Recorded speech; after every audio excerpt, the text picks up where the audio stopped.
base with like a mace or something, but I don't think I can see myself really doing it for like more.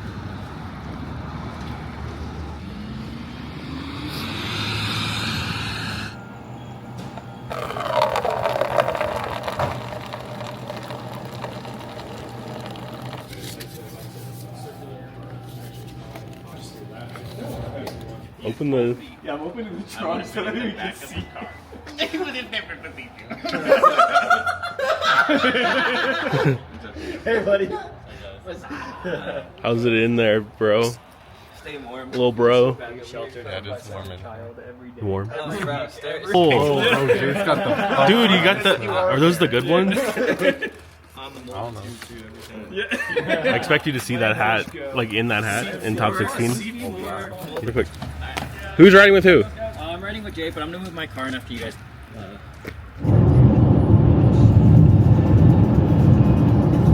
You want to throw candy? I have some. Okay. What are you doing back there, Jason? Hey, we're bringing a fucking virus to, to the Heisenberg. Now we win. Here's It's not about winning anymore. It's about making sure Denver stays on top. Go Denver. Denver's secret tech here. Denver's secret tech. Different type of chemical. Here, shake my hand. I just sneezed. Get the water, man. Naya is gonna slap. Car should be okay. We got about 20. It's almost pumpkin time. So what are the? For some reason, my deck is not built to do kid and flip. Can I do it again? Yeah, party, dude. Shocker. Floating a blue. Yep. I'll put a one ring on stack and trigger flick him up. Oh, wrist stack. Yeah, go ahead.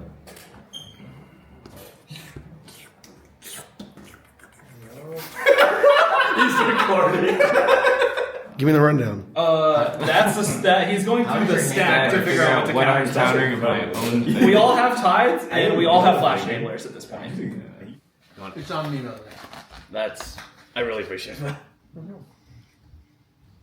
CriticalEDH, viewer discretion is advised. I'm Eric, and I'm here with... I'm Gemma. Dude, I just played against not you, but your blue farm list, and it was super interesting. From what I've heard, you've got some spice in there.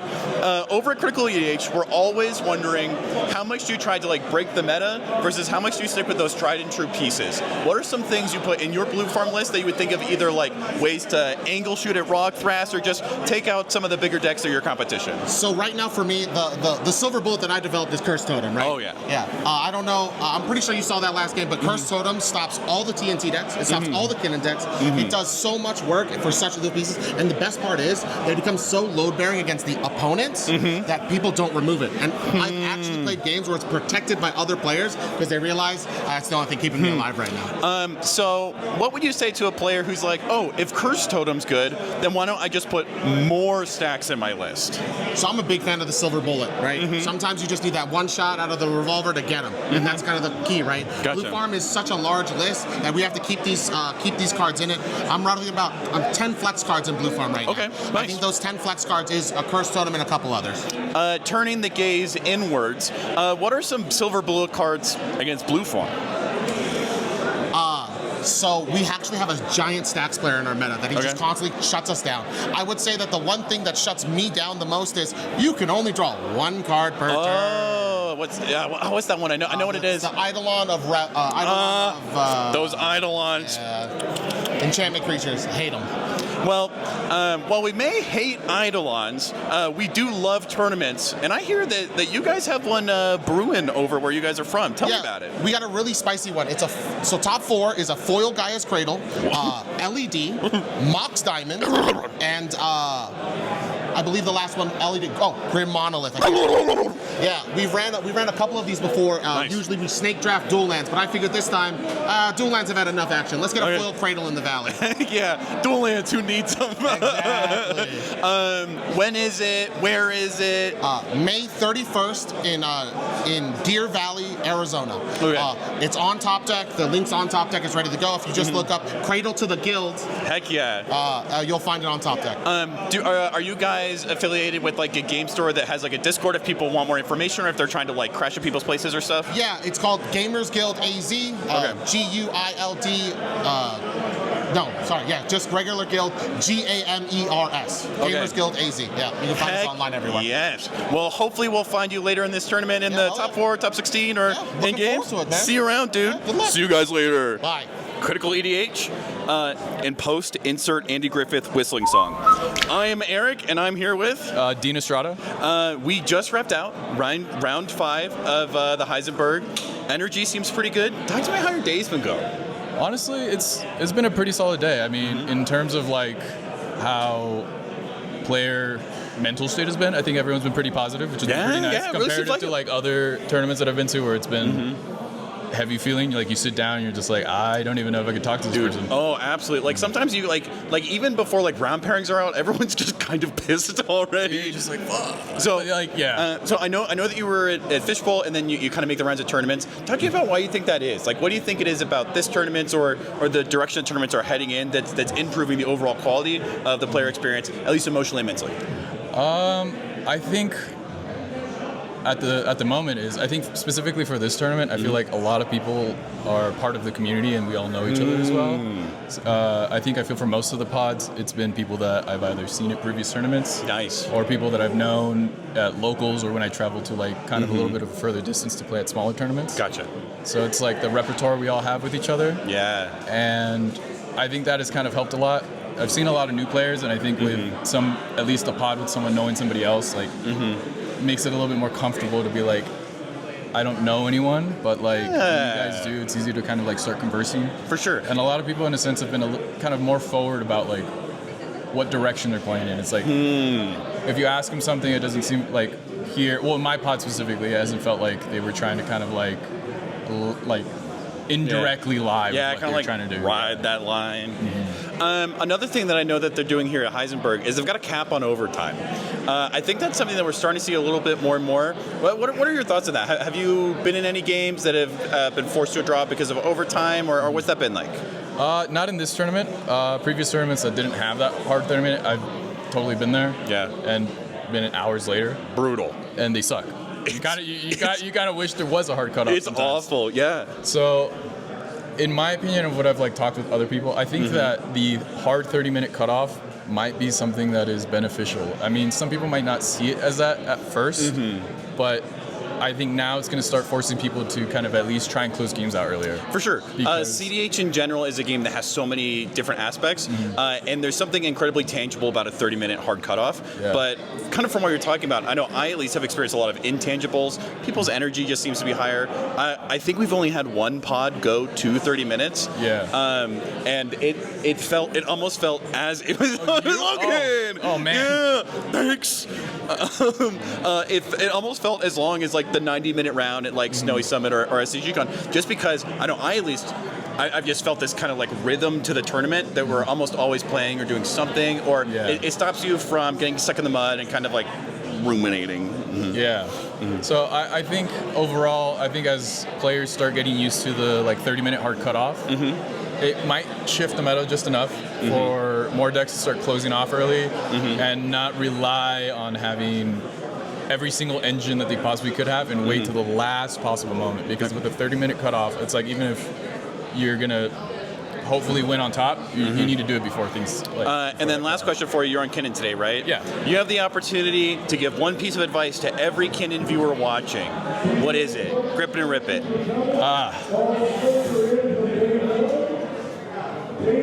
Mystic Remora is good, but you should keep another land in your hand. Don't one land fish. You will lose every single time because they know you need it. On a scale of 1 to 10, 1 land, 1 fish is a 0. Yes. Dude, thanks for taking the time to interview with us. But 2 lands and fish, 10 out of 10. 10 out of 10. See you guys next time. Critical EDH. Do you pay the 1? Never. I'm Eric, and I'm here with Nick. I'm Nick. So we've been through plenty of rounds today as a tournament, but you and me actually spent one round together, round 2, I believe. Yes, and it was a pretty interesting pod, right? So let me recall the details, correct me if I'm wrong. Seat 1, Karushima. Seat 2, you on... Magda. I'm in Seat 3 with a pretty normal deck, Kodama Ishai. And then Seat 4 was a Blue Farm Jonah, right? Yeah. Super duper fun. Something that was interesting about that game to me is that I feel like weirdly you as a Magda player were in the position that was kind of like the subject of everyone's like politics or deals. Yeah, because I was able to search and stop people or not stop people with the interaction, and everybody's got their cards and they're like, well, I can kill Magda. I'm like, okay, sure, but then I can't help with everybody else. Yeah, that's always what the politics come down to. So that's definitely how that game went. Ken had the gut shot, so that was like, well, I'm turned off for the entire game. Ken has all the interaction. Dude, there's no bigger turnoff for me than a gut shot. Yeah. Speaking of, probably worse than Bowmaster at this point. which was also in the pod. Yeah. So something I noticed in this game that's always super interesting to me, right? You've got Ken, me, and Jonah. Yap.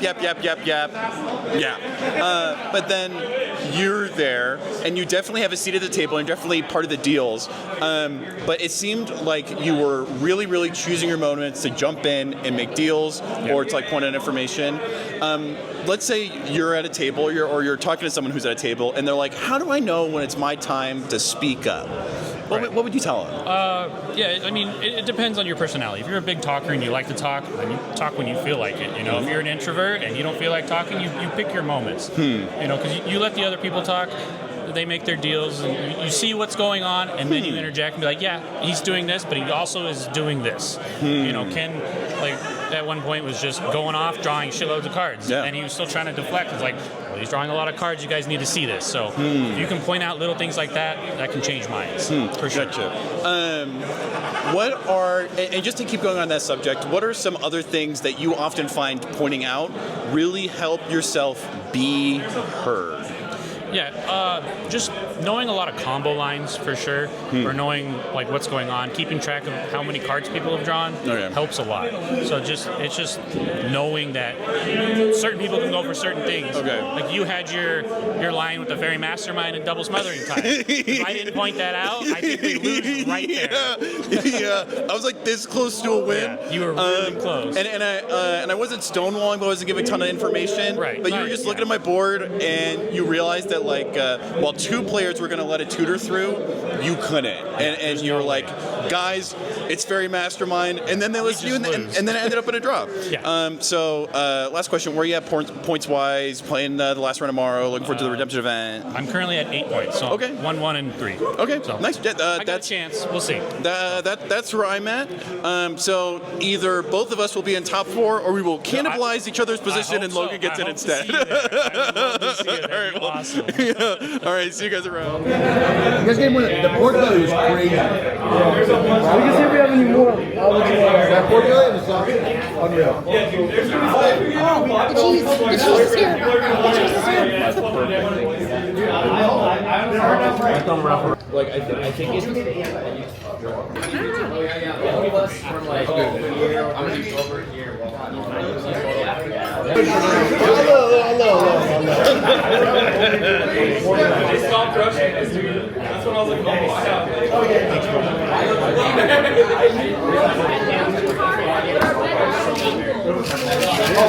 Well, I know, I'm like,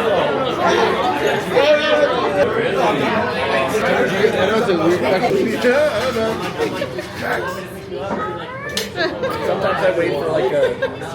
I'm like, oh, but it's something obvious. 3 or 6 times, but I need this one hand. Come on.